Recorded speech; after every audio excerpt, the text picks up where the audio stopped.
another episode of Kickin' It with Kendra, brought to you by Victory Rings. Excellence is the standard. I'm now joined by UAC Offensive Player of the Week, Southern Utah wide receiver Isaiah Wooden. And man, we just have to talk about what you were able to do last time out against Stephen F. Austin on the road in a hostile environment. 4 touchdowns on 5 catches, 123 yards total. What did you see during that game that allowed you to be so open and get in the end zone 4 times?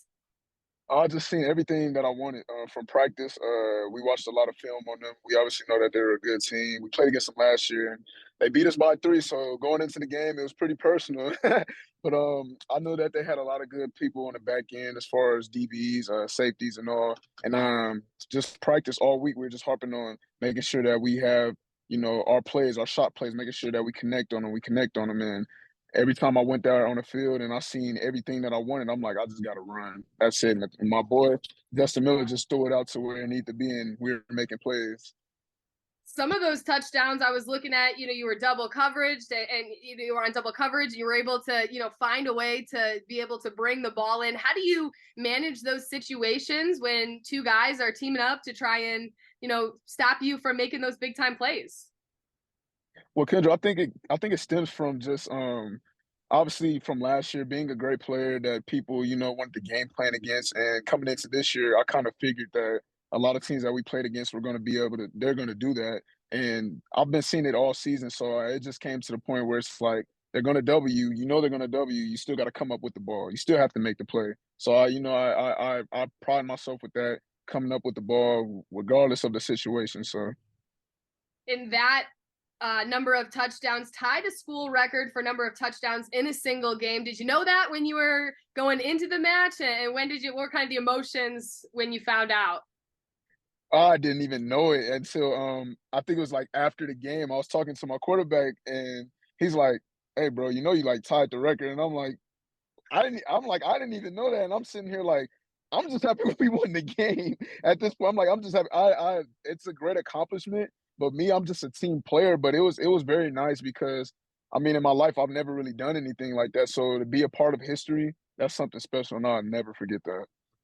This is your 3rd straight game with 100+ yards receiving. How have you felt like you've kind of come into your own at the end of the season? Do you feel like you're playing the best football of your career now down this final stretch? Oh yeah, I do. I do. I feel like everything is on the line now. Obviously, it's my last year being a senior. You want to go out with a bang, and that's exactly what I've been telling all our players, whether they're seniors or freshmen, juniors, sophomores. I've just been telling them like, hey man, everything that we need to do is right now. We need to do everything to the best of our abilities, and I've taken the accountability to hold other people accountable, and the coaches have held me accountable to practice hard and just push through everything. And I feel like that's what's giving me the opportunities to have games like this in the later end of the season for sure. That was going to be my next question. You kind of answered it. So this is it. No more extra years after this. You're done? Yeah, I'm done. I'm done after this. It's time to pursue that dream and go to the next level and try to, make something out of it for sure. Of course, we definitely wish you the best of luck there. And I have to go back to a game that I was at last year. It was the practice day actually before the game. And Steve Young shows up and throws you a ball. What was that like, getting to play catch with, a legendary quarterback? It was crazy. It's something that I've never even imagined. I've never even thought that would happen to me. And it's just like it's cool to be in that company of a Hall of Famer, somebody that's, done it already, somebody that's done things that I want to do.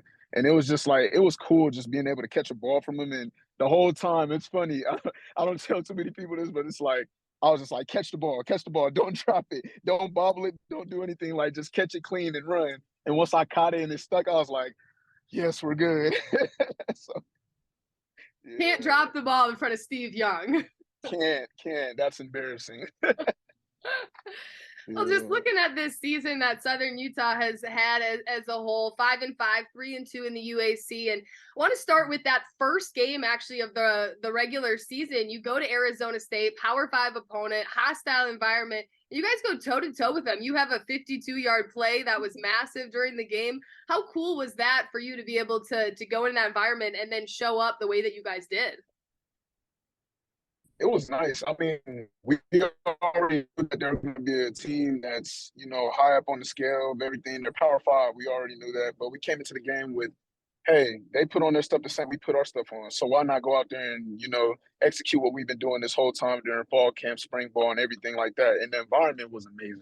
The environment was amazing, being around all those fans and, they're rowdy, very rowdy. And like our school, it's not too big here, but our fans, they come out and they show out. But it was just different being around that type of atmosphere. And I feel like that allowed our players to actually step out of their shells and play.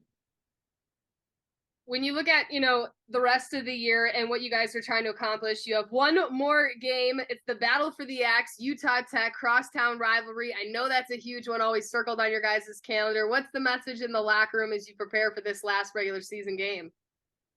Get the axe back. That's been the message the whole time. Get the axe back. Like that's the main thing that we're focused on. And like Coach said, the only thing that's important is the one that's in front of you. So this is the last one, and this is the most important. Like you said, it's our bowl game.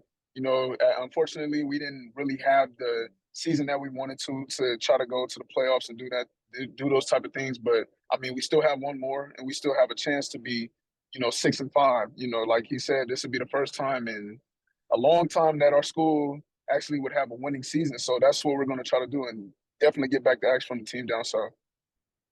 For you, what do you do outside of football? Any special hobbies, anything that takes your mind off the game when it becomes pretty stressful at times?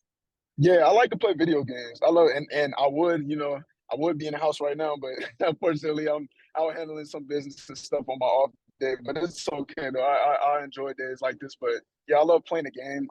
I love to bowl as well. I love to bowl. Bowling is like my favorite thing to do because I can throw a curve and I love to get strikes and stuff like that. And like my friends, they hate it when I throw the ball like that. They're like, "Why are you throwing the ball like that? Like you're cheating." And I'm like, I mean, I've been bowling since I was a kid, so that's something that I love to do outside of football for fun. So what are the scores usually that you're averaging bowling?